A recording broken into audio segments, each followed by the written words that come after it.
Talía Rodovaldo. En efecto, Colombia es un país donde la violencia y la muerte gravitan una y otra vez como un viejo fantasma que se resiste a pertenecer al pasado.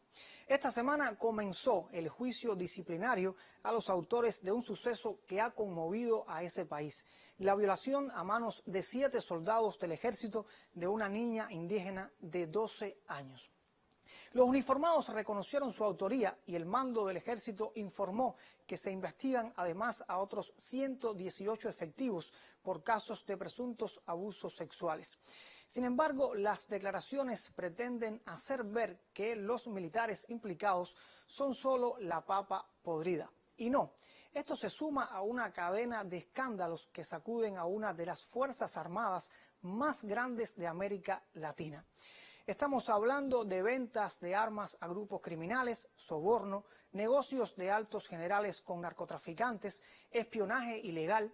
Digamos que más de 2.248 ejecuciones extrajudiciales y unos 971 líderes sociales asesinados. Ante esta realidad, actores políticos colombianos piensan que es urgente un diálogo nacional para impulsar una reforma estructural de las fuerzas públicas. Sin embargo, esto resulta difícil con un hombre que incumple los acuerdos firmados entre el Ejecutivo y las Fuerzas Armadas Revolucionarias de Colombia y se niega a retomar las conversaciones con el Ejército de Liberación Nacional. Por supuesto que nos referimos al presidente Iván Duque. La prioridad de Duque son otras. Está hablando fundamentalmente de incrementar la presencia militar norteamericana en su país. Hace poco más de un mes llegaron a suelo colombiano unos 800 oficiales estadounidenses para reforzar la supuesta guerra contra las drogas. No olvidar que Washington tiene 7 bases militares en territorio colombiano, lo que muchos analistas consideran uno de los más importantes obstáculos para la paz. Con estas conductas, Colombia pretende ser el abanderado de la democracia en la región.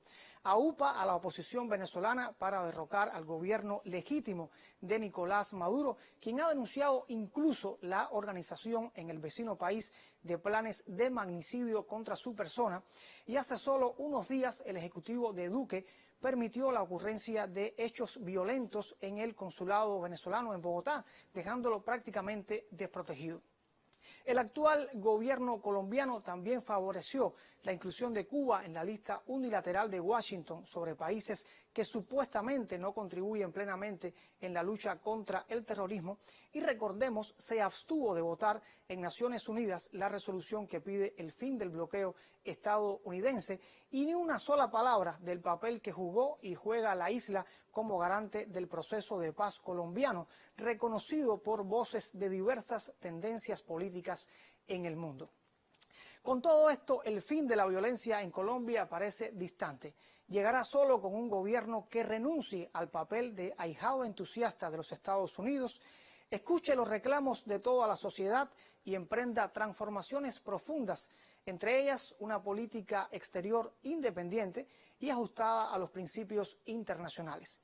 Mientras todo esto no ocurra, mañana, lamentablemente, podría ser otra la niña violada por el ejército u otro de los actores de un conflicto armado que dura 60 años.